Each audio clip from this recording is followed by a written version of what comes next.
need There we go. All right. So hey, we're back.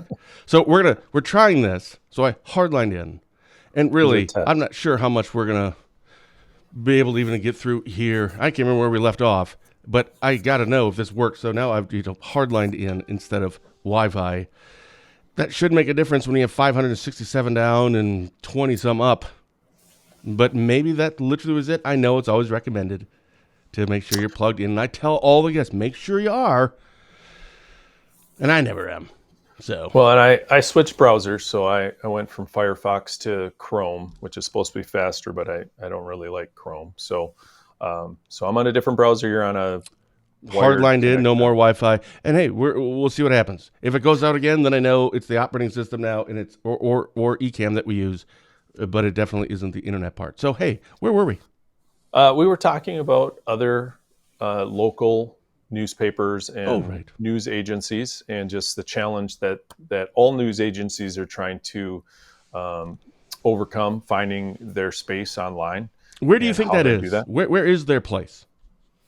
I think, in fact, I think a lot of them are modeling after you. I've noted similarities in the changes and upgrades that several outlets are doing, that they look similar to you. And at one point, I thought that they hired your coder. I did see one that was like identical. Yeah, yeah. No, that's changed a little bit, but I think providing at least a good chunk of free content, and then you've added the paid content, which is tough for some people who say, "Man, I don't want to pay for it," but you still provide a lot of free content. I think that's essential. Being active on Facebook is a huge part of it, because that's the water cooler. Everybody's on Twitter or Facebook or X or whatever it's called now. Yeah. So I think, posting there, trying to entice people to get back to your website where you have the ability to maintain that friendship, charge them for some content. I think that's a big deal. And then the live video is just such a big deal. People like the visual, they like to see and hear. And I think that's why people feel like they know you. I would consider you one of my really good friends. Agreed. And how many times have we met in person? One, two that I can think of. Yeah, 2 times. That's it. But I would consider you one of my best friends. And I think that says a lot, because we see each other on video. So you watch my show, I watch your shows. And then we talk on the phone a lot, which is a key component to being in a relationship. And so, I think that gives the audience that inside view, where they go, wow, if they see you at the store, they're gonna say, "Hey, Ben, how's it going?" And they're gonna probably feel like they know you, where you might go, "Who are you?" But then on the flip side, you also have 3 or 4 people who you always mention in every show. Weather Report, you have a ding out for Dirk us, Miller, Yeah, Dave Wilson, Mike Schaefer, Renee when she was on, and Amanda when she used to watch our Tuesday morning shows. Yeah. Yeah, I think that personal touch. But I find that with people that I watch in other areas. So if I'm watching a podcast in a regular, interval, I will feel very connected to that person, and they have no idea who I am. And then when, so I've mentioned my friend, who's not really a friend, but he's someone that I watch, Cliff Ravenscraft. He does podcasting, and he's the one that taught me about this video podcasting. And so one day he had a show, and he said, "If you'd like to come on and just chat, just click this little link." And I did, and I was on his show live, and he was talking about, and this guy is a very successful on the East Coast person. Cool. And I just felt super honored, like, my titles disappeared, because I was talking to the Cliff Ravenscraft, the podcast answer man.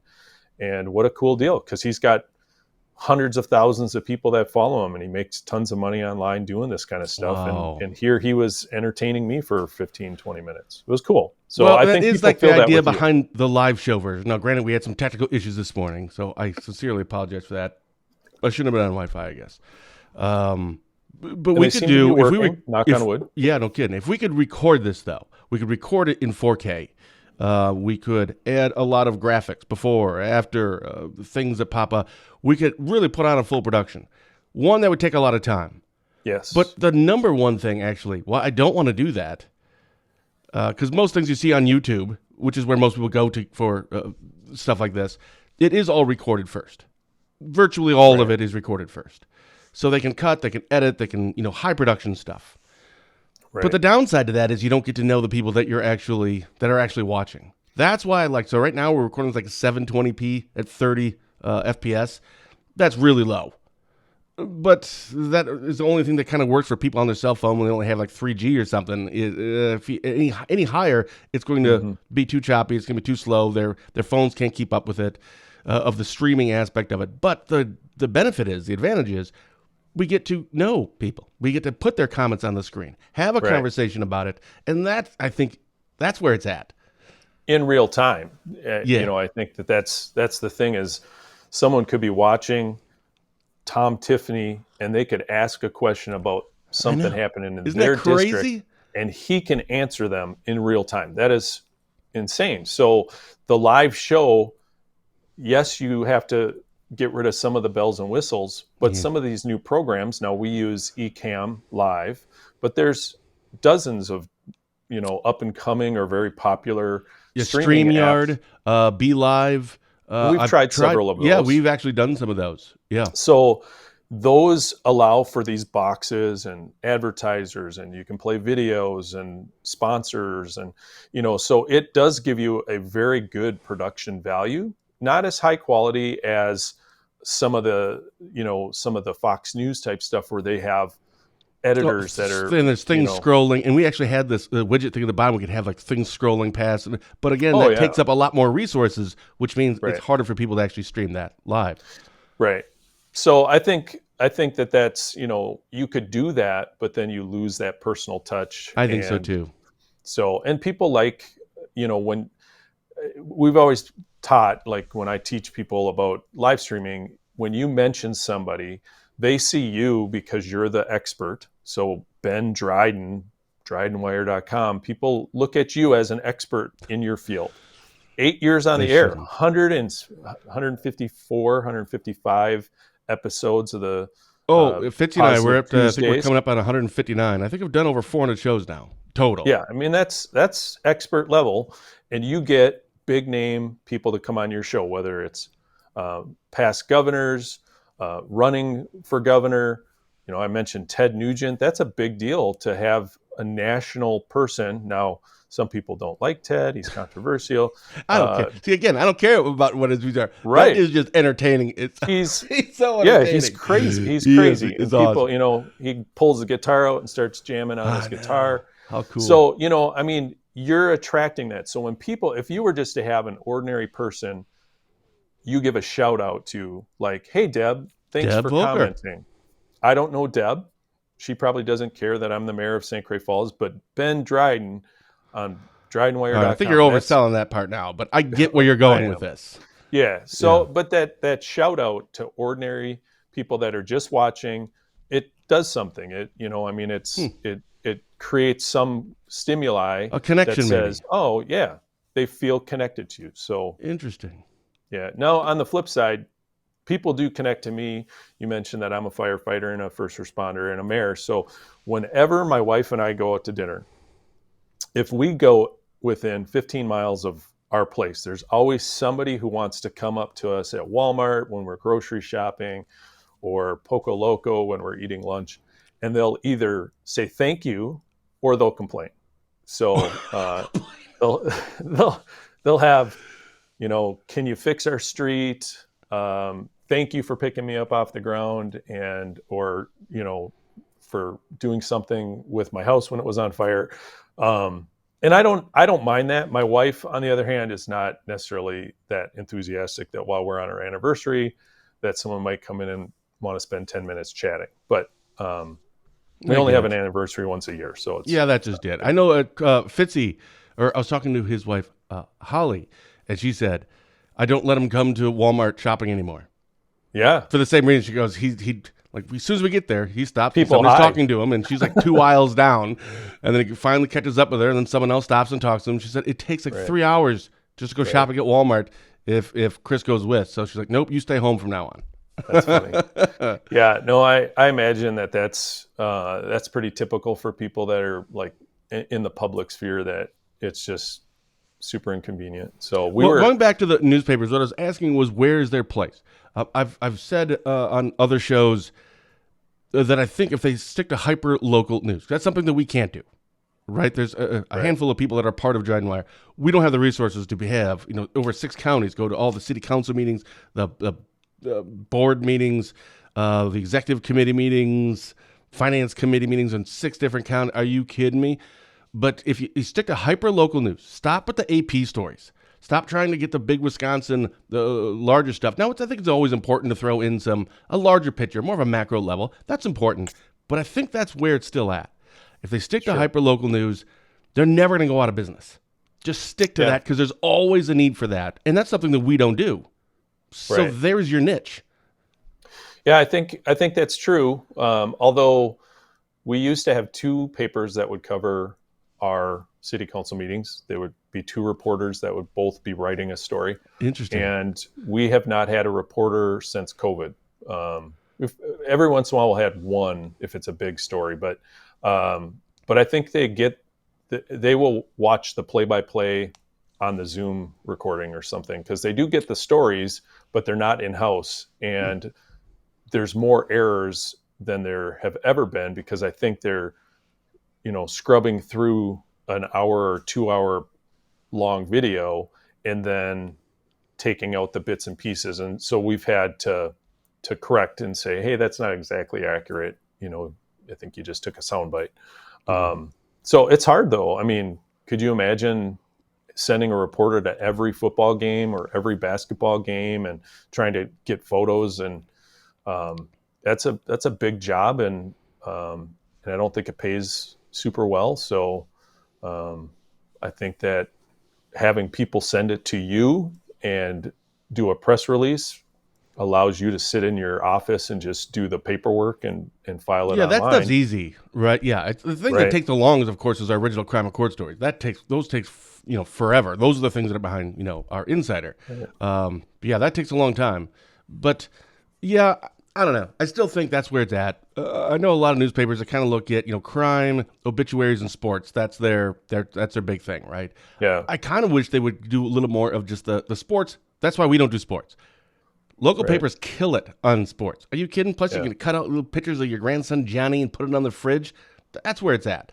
And certainly obituaries, I understand that too. But I wouldn't mind seeing maybe a little less crime in a local newspaper. Right. Because you also have to kind of know your audience, right? A little bit older crowd. But then more on local government. That's the one thing. If I had unlimited resources, we would start that. That's the first thing we would do. I don't know where we would find these people. We'd have to hire like 12 people, like 2 in each county, to go to all of these meetings, report on it, because local government, that's where it's at. That's the one thing I wish we could do. Interesting. Yeah, I think people really want to know what's going on in their communities. Yeah. And the crime and court stuff is funny because you can go in and see who's booked in jail, or you can see like who got a speeding ticket in some of the papers. And that's my goal as a citizen, is to avoid bad, getting in there for that. Like, I'm in the paper quite often. Sometimes it's controversial. Most of the time it's pretty mundane, but I don't want to, get busted for like a speeding ticket or something like that. And it's coming, at some point I probably will. But I swear, I'm going to be on a booking report at some point. It's inevitable. Yeah. It's not if, it's when. I don't know what I'm going to do. Probably tint a window. I don't drink. I don't do drugs. So there's that, is not a problem. But at some point I'm going to, it is flagged by someone and get pulled over, and my name will be on the paper. So yeah, big deal. But I think I respect the fact that you don't do that and that you don't get pulled into the big stories, because one of the things that I know happens is that you get invited to some of the bigger, I'd say parties, but big events that people are putting on, and they'll say, "Hey Ben, come cover this," and you say, "No, that's not my shtick." Not going to happen. And you don't like going outside, so so it's perfect. It's perfect. I love it. So, but I think that's key, and I've been able to cover some of those things for you, at least in Polk County, where I'm already there, and because we're friends, I can say, "Hey, I'm going to be at this news thing." With Brent Walk, you've done a couple of those. It was Sheriff Walk. You were the one. So when we had those live things, you were the one that was there. Yeah. Yeah, we were covering the video that I helped created actually. With. Yeah. Yep. And so missing person, Rosemary Bly, right, and the hit and runs that were solved. Those videos were ones that I helped create, and so we were doing the press releases for those, and had all the other news media, and they're all looking around saying, "Well, where's Ben Dryden?" And I'll be here for him. So, and I don't have fancy equipment when I'm doing that. None of us. That's the best my part. Cell phone. I know. I show up in like a T-shirt or a sweatshirt, and they're like, "You're from where?" I'm like, says right here, buddy. Right.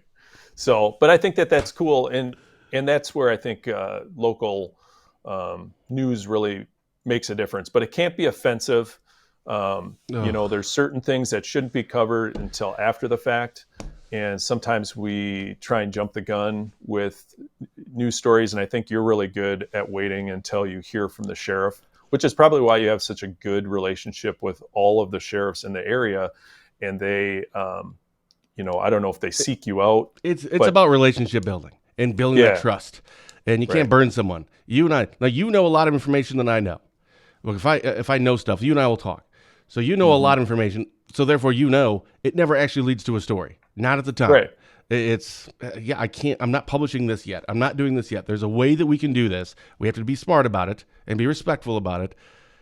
Because a lot of people just want to be first, and I don't know if that's necessarily the right answer all the time. Right. Hey, you know what? As long as you're on, let me ask something. So, Brian Cole, Pastor Brian Cole. Yep. And he kind of like two parts of him. He has, he was in prison for 30 years, and he goes to a lot of jails and does jail testimony stuff, and then in prisons. But he also, he also goes to schools and talks about meth and how it's bad. Doesn't bring up religion or faith or anything like that. That's just, it's a separate part. But he's also a pastor up at the Oaks Church in Drummond. He does Sunday stuff with us. We've kind of put a pin in what we're doing because I have this new idea. And I've passed it around to a few people, to get their thoughts. And I'm getting a little pushback. They think it's maybe I shouldn't do it. Let me ask you, because you're a man of faith as well. Sure. We thought about a new series called What Does the Bible Say About? And then, blank. The list could be, endless on what it is. What does the Bible say about envy? What does the Bible say about church? What does the Bible say about alcohol? What does this just pick any topic. And we would pre-record these and be like 20 minutes long. It's not really a deep dive. The target person for this would be someone who believes in God but doesn't really open the scripture very often, right? Mm-hmm. And they know things because that's what their parents told them, or they learn it in Sunday school, and a lot of times it's regurgitated, but you don't really know. So what does the Bible actually say about whatever? It'd be no different than if we had a constitutional scholar come on and say, what does the Constitution say about? Right. Right to bear arms, free speech, illegal search and seizures. It's that you could pick any of these, and it's not about giving opinions. This is what it says. I wanted to stay away probably from controversial topics, anything under the LGBTQIA2S+, abortion, stuff like that. I mean, you're just asking for trouble in this cancel culture world, even though, because this is what the Bible says. Still, that's probably not smart. Do you think that I wouldn't say go well, but how much hate do you think we're going to get for that? If we do it right, I think it'd be fine, because if you don't believe in God, then why would you go to a church and then complain about the message? It's no different here, right? It's just it's a Sunday message, and don't watch it if you're not interested in it. But it's more for faith-based people, Christians, but just a little bit more for that. What do you think about that idea? Will that go well or no? Yeah, I think there's always a segment of the population who's going to be offended. And it doesn't matter what it is, but when you hit those conversations about politics and religion or whatever it may be, you're definitely going to flag somebody who's going to be offended. And so you can stay away from the controversial subjects that you mentioned, and that would probably safeguard a little bit. But anytime that you take something that is a hard and fast stance, i.e. the authority of God, the Bible, and you put it out there, somebody isn't going to agree with that, and they're going to be hurt by that. Okay, I understand that, but so what? No, what I mean is, I don't understand. I'm sorry, I don't understand that. Right. Like, that's what the Bible says. If you don't believe in the Bible, then okay, then you wouldn't agree with it. That's fine, but that's Sure. You believe in what you want to believe. Yeah, no, I think you're right, and you should be able to put out whatever information you want, whether or not people will watch it or not. Yeah, I don't even care. Some people that like watch idea. it, and I'm not afraid of controversial conversations. I choose not to have them in public forums where you can just anonymously blow up a Facebook feed. That's the problem with Facebook or social media in general, is it's somewhat anonymous, or at least you feel anonymous. And so you can say the most wretched, horrible things to somebody as a person and feel no remorse, where you would never say that to my face. Or if you would, I wouldn't probably hang around you anyway. But for some reason on Facebook, it's like a free pass to be a complete jerk. And so when I was running for mayor, good morning, Larry and Michelle, thanks for your comments. When I was running for mayor, before I was mayor, I did a lot of videos and I put a lot of content out there. The minute I became an elected official, the scrutiny started about everything I said. And it became very clear that if I'm going to put myself out there, that's where the controversy is going to be. Nobody wants to go to the city council meetings. Nobody wants to follow and read the minutes and things like that. Very few people. And so, you can do great things and put them out there once a month as an update, and people will say, great job. You know what? The roads look great. The sewer works. The water works. But the minute you start just giving your opinions, controversy, they are going to come after you. And it's not fun. So I'm still a human. I'm still a dad. I'm still, a business owner. And I don't want to do things that hurt my business or that, could potentially hurt my kids or any of that kind of stuff. So I kind of put my head down a little bit more. And the only place I really do live videos is now on this network. And it hasn't been negative, but I do get a little nervous that someone's going to ask, like I saw in the comments yesterday, why don't you talk about why Wisconsin hates marijuana? I don't want to talk about that. Oh, let's talk about that. Well, I don't think Wisconsin does hate marijuana. Was that the question? No, I think it was politicians. I think why politicians do that. Why do politicians do what? Why politicians are against legalizing marijuana. And, well, that would be Republicans. No, let's talk about it. I have no problem talking about anything. Talk about it. Well, we're going to anyway.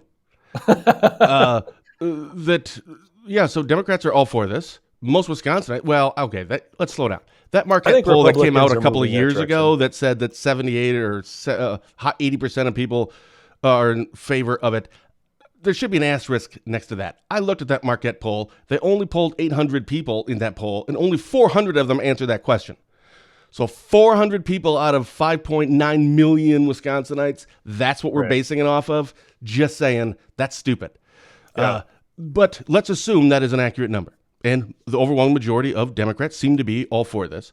And Republicans, why are they not so far for it? Because most of their constituents don't want that. As soon as it starts getting more, as soon as it starts costing them elections, then you're going to see marijuana legalized. But until it starts costing them elections, they're probably going to keep pushing back on that. Just that's why, if you're asking why is it not legal in Wisconsin, that's why we have the Republicans that are in office. I think a lot of them are okay with medicinal marijuana. That's kind of the baby step there. I think most of them are okay with that. Fitzgerald had said he'd be fine if it was like, he'd prefer if it was in pill form. There's a whole bunch of different things to it, but that's why it's not done yet. Because you could say Republicans, oh my goodness, and why aren't you getting this done? Well, most of my constituents don't want it, and I want to get reelected. So there you go. Well, and you can argue whether or not that's like a legitimate, obviously you vote how your constituents want you to vote, or at least you should. But if you have a strong conviction one way or another, I don't think that you should allow yourself to be swayed because you might not get reelected. I mean, maybe you're not the person for that. It's tough. And I'm a politician on a small level. But I know that, you want to make people happy. You're going to have 50% in general when you're a partisan elector or partisan politician. You're going to have half the people are just not going to agree with you. And I follow along on Facebook for like Gay and Tom and all those different people. And I see the comments that come in, and I always want to ask them, how do you deal with the negativity? Like you put out something like, I want to save puppies, and half of the state will call you like a terrorist because you want to save puppies. So it just doesn't matter what it is. So for marijuana, I think that there is some benefits to the medical side of things, but I also think that it's arguably many sheriffs would say that it's a bad thing. It is a gateway drug. Now, as soon as you say that, you're going to have people freak people out. Yeah, they understand what gateway means. It doesn't mean that you're going to absolutely going to do the next, but that is an actual gateway drug. Now, there's a lot of gateway things. Cigarettes. Right. I mean, there's tons of gateway things.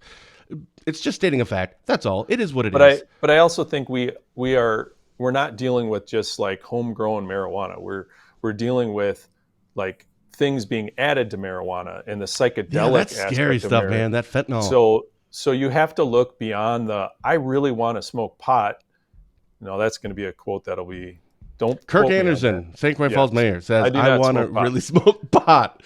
But you're going to have people that they just want it blanket, and they're going to push all the studies and things that go their way, but they're not willing to look at the other studies that say the opposite. And there's a happy medium. There's what we really need to do. A lot of dangerous stuff. Before this goes anywhere, it has to be taken off of a Schedule 1 narcotic. Or is it's Schedule 1 still, isn't it? Or is it 2? I think it's 1. Because this keeps it from actually getting more research on it. So that's what's actually preventing it. I think even Congressman Tiffany said that like a year ago on one of our shows. Because step 1, we need who does all that? The NDA? No, the FDA. And all these studies and reports and getting funding for this, they can't do a lot of that stuff because it's a Schedule, I think 1 or 2, something like that. It's on like with all the other hard drugs, which is stupid. It shouldn't be. So we need to get that off of there so then we can actually get more. So I really don't care. Legalize it, don't legalize it, don't care. But if the question is why isn't it legalized, that's my opinion, is because until people start losing elections. Well, you're in Spooner, which is, I don't know, is that hour and a half, 2 hours from the Minnesota border? About an hour and a half. Hour and a half. So I live a minute and a half from the Minnesota border, and they just legalized the marijuana in Minnesota. And so I've been talking with the mayor in Taylor's Falls, which is the sister city, so to speak, from St. Croix Falls. And we've been going back and forth on just how many issues there are that he's facing just right off the cusp of decisions on where they are going to be able to smoke in public and how many shops are going to open. He's got lots of people who want to sell marijuana in his city, and there's no benefit from a tax standpoint for his city. All that benefit goes to the state, to my understanding. And so the state's going to rake in all the tax money and mandate all these different things, but his city's going to reap the social negatives of people that are just going to come there to smoke. Oh, from Wisconsin. Smokes. Yeah, that or whatever. But just his city is going to have XYZ number of shops that he's going to allow in. So this was like passed on August 1st, and they're like, we haven't even talked about any of this stuff. We need to hurry up. And some cities are quickly coming up with rules that say, where you can smoke and when you can smoke and all that. But then Wisconsin has the repercussions of that as well, because there's so many smoke shops that are selling CBD, and there's varieties of them, and there's really no way to test those. So like our law enforcement, they might suspect that there's an impaired driver, but unless it's I see what you're saying. Law enforcement test them like when they're driving. Do? Yeah, right. That is kind of a thing. Well, I mean, you take the drug test and say, oh, it's a marijuana case, and so then they send it off to the state, and the state says, well, we're backlogged like 9 months, so how are we going to test these things? And they're just not testing them. So if they go into a local smoke shop and they pull a little vial off and they think that this has actual THC in it, they're going to basically say, well, I'm sorry, but that doesn't fit our time scale. We're not going to test it. So I think people are just, has that been brought up? So as a mayor, is that something like a city council? Well, there was a thing down in Eau Claire a few years ago. I think the city, not county, but the city of Eau Claire, I thought they did something about marijuana, right? Where it was like legal up to a certain amount, or maybe it wasn't criminal up to a certain. They did something in Eau Claire, didn't they? Didn't you hear about that? I haven't heard about that, but I know. I don't know about Polk County, but I know some sheriff's offices or police departments, if it's under a certain amount, they're not going to bother. Sure.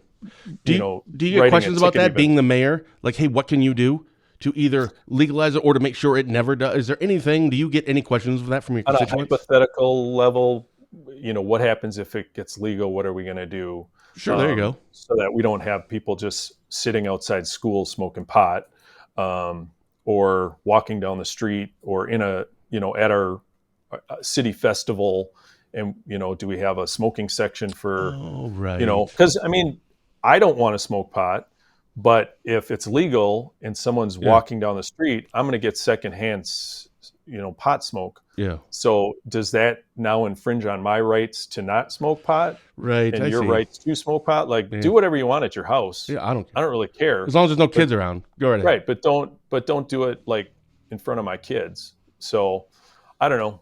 I think that's going to be a no-win stance, but it's coming. And well, yeah. So, but thanks for bringing that up. I'm sure there's some sound bites in there that I'll picking that up. I won't win my reelection. Oh, just because of this. Well, just talk to Adam Jarkow how people use our shows to then, right, yeah, spin it and then make them say something that they never actually said. Well, they said, but just in the wrong context. Yeah, I mean, to a certain degree, I consider myself to be more libertarian, in that if you want to go and do something in your house, go do it. I don't really care, but don't drive around. As long as it doesn't impact somebody else, what do I care? Right. As long as it doesn't endanger the safety, because impaired driving, one of our city workers a few years ago was killed by an impaired driver. He was, I don't think he was drunk. I think that he was on like a narcotic or some controlled substance, and he head-on collisioned with one of our public works department persons and killed him and his partner. And they both died. And I think they just sentenced him recently, but that was a call that I went on.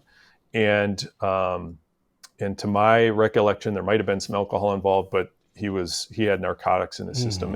And so you can be impaired and have poor decision-making and all those things just from doing drugs. And it doesn't have to be alcohol. And, I think that affects me. So don't do that where it's going to affect me or my kids or whoever. But I agree. If you want to sit at home and don't do it if you work at a place where you have to have machinery. Because I don't want just, I've had to take people's hands out of machinery before too, because they weren't paying attention, and they hit the foot pedal when the thing came down, and it's like that's going to leave a mark, so So make wise choices. But As their so how parents come it's always working told us. now? We haven't cut out yet. Yeah, no. So I guess it was just. I think what happened when I did that update to the Sonoma 14.0 whatever for the Mac system, it just was cutting out our Wi-Fi. So now as soon as we hardline it in, now it's all fine. So Okay. yeah, Well, but cool. hey, yeah, thanks so much for bearing with us this morning with all our technical issues for our part 1 of the show, which went like 20 minutes, but only like 10 minutes of content. Sure. But I'm glad this is working. Thank you so much. What else? Anything else that you want to make sure we talked about that we didn't get a chance to? Well, I guess I'm curious to know, like, because I was going to interview you, and then you just suddenly started asking me questions about It's pot. a force of habit. That's just who I am. So what's the future of Dryden Wire look like? Like, do you have big goals, or what's? I know you look out into the future. Are you willing to share, like, what's up your sleeve? Not or right now. What's next? We have plans. You do. We do. But Are you gonna do print newspapers? we actually looked into that. No kidding. We Really? literally did. No way. Yeah, that's a long story, but we ended up no. But we did look into it. I could see you on like an HP jet printer, putting out like one at a time. Yeah, exactly. Yeah. Yeah. No, we No, did not do that. I think that would be something to to learn more about, and people probably would be interested in, like, what's next. You rolled out a lot of really cool stuff. Your But I want to shows wait are till we're a little huge. bit closer, because as you had mentioned earlier, there are other people that are watching what we're doing, and they always seem to end up doing it too. Yeah. They don't. I think sometimes, again, stop trying to be us. We don't try to be you, right? We don't do hyper local news. We don't do going to committee meetings. We don't do sports. Just be you. And when they try to do the things we're doing, which is stupid, just don't do it. Just stick to what you're great at doing. But I mean, how many times have we seen in our area people trying to do even just audio podcasts? Right? I mean, that's been, like, I think of 3 different news outlets that have tried that over the last few years, and it just doesn't really last.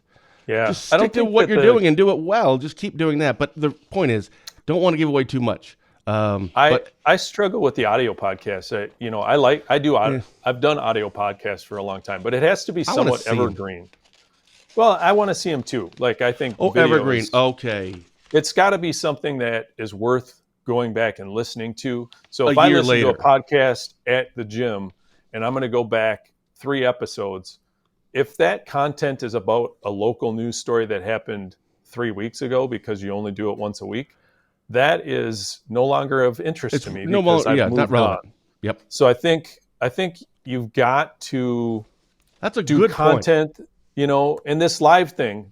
If we were sitting here right now and there was a raging fire in a local area, and like, quite literally, you did it when Adam and Brent Adam Jarko, they were down in the southern border. Southern border, that's right. And they went live from the southern border. Yeah. So hypothetically, and hi Dirk, how you doing? If Dirk was out doing weather reports, I'm trying to put this together. If he was out doing weather reports and there was a tornado coming through Washburn County, not affecting you, and he said, Ben, I've got live video of a tornado that's brewing. Can I go live with you? You could literally go live, bring him in from his iPhone, and show that and have a conversation about it in live real time. To me, that's huge. Yeah. But if like that is a week old, I've already seen it on every other news station. So, it's got to be relevant to right now. Yeah. So that to me is the cutting, true breaking news. Then it makes sense. Otherwise, it's just old news.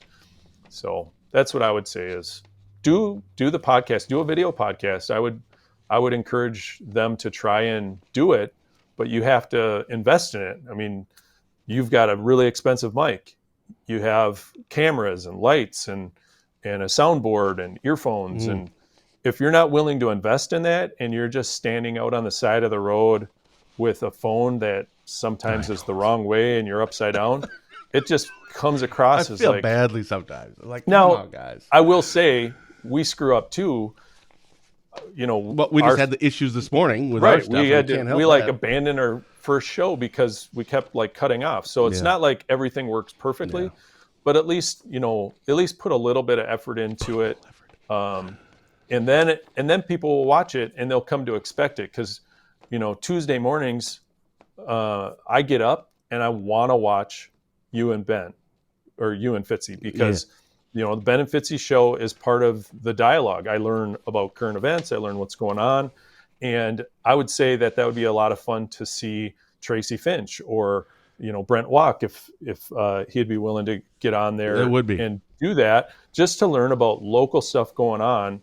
And if we could keep it positive, that would be fantastic. I think you guys do a great job of that, and I look forward to it. And thank you. I've never met Chris Fitzgerald, and I don't remember if I told you this story or not, but for some reason, we were doing a show together, and so I had his texting number, and my pastor's name is Chris, and so I call up Chris Fitzgerald one day, completely accidentally, thinking it was my pastor, and I just go into like this 10-minute session with Chris, thinking it was Pastor Chris, but it's Sheriff Chris, and he doesn't say anything to cut me off. He's just listening. And then finally, I go, you don't sound like Chris. Who is this? And he goes, Chris Fitzgerald. And I go, well, you're the wrong Chris. But he was willing to listen to me. 10 minutes. For like 10 minutes. And it was like a confessional or something? And he gave me, no, it wasn't a confessional. No, it was something, I don't remember exactly what, it was something that was a big deal with a person who was struggling with mental health or something. So actually he gave me really good advice on that anyway. He ended up giving you good advice. See, just call Fitzy for on how to help that person. He can fix anything. But when I watch Ben and Chris online, even though I've never met him in person, I feel that connection we talked about earlier because I know Chris. I know his story. I know that he has kids that play hockey. I know that I know his wife, Holly. All those things are things that I picked up, and he probably doesn't know enough about me to. Although you do mention, Kirk the mayor, the firefighter, whatever. Yeah. But enough that I feel that connection, and that's what you have. That's unique, and I think that you got to keep doing that. Make it personal. Let people know a little bit about you, and that draws people in. I think that's important. That's why people. When we first started, and we were doing some of that, people were saying, don't. Nobody wants to hear about your life or anything. Like, I'm not trying to talk about. It's just I think when I'm talking with someone, stuff like that comes up. I don't want to not talk about something just because I don't know. We had someone. There's oftentimes in the show I say, "Really? I didn't know that. Really? Mm-hmm. I didn't." What? Because I literally didn't know. And I have been advised by some a little more professional type interviewers saying, never, ever, ever, ever, ever say you don't know. Sure. You're supposed to know. And I'm like, but I don't have we're just talking. How would I know everything about whatever they're talking about? I'll get back to you on that. Yeah, I'll get back to you. Or allow me to get it. Yeah, right. But the other thing too, like what people know about you, and you have to be safe with it. I've been told that maybe I share a little too much about my kids online in the past when they were younger, and I share pictures. But going through your daughter getting a job at the library and going through that experience, we and just got getting that to job know, for pulling her in to have an interview with your daughter. I mean, that was fascinating and super revealing of the type of character you have and the love you have for your kids.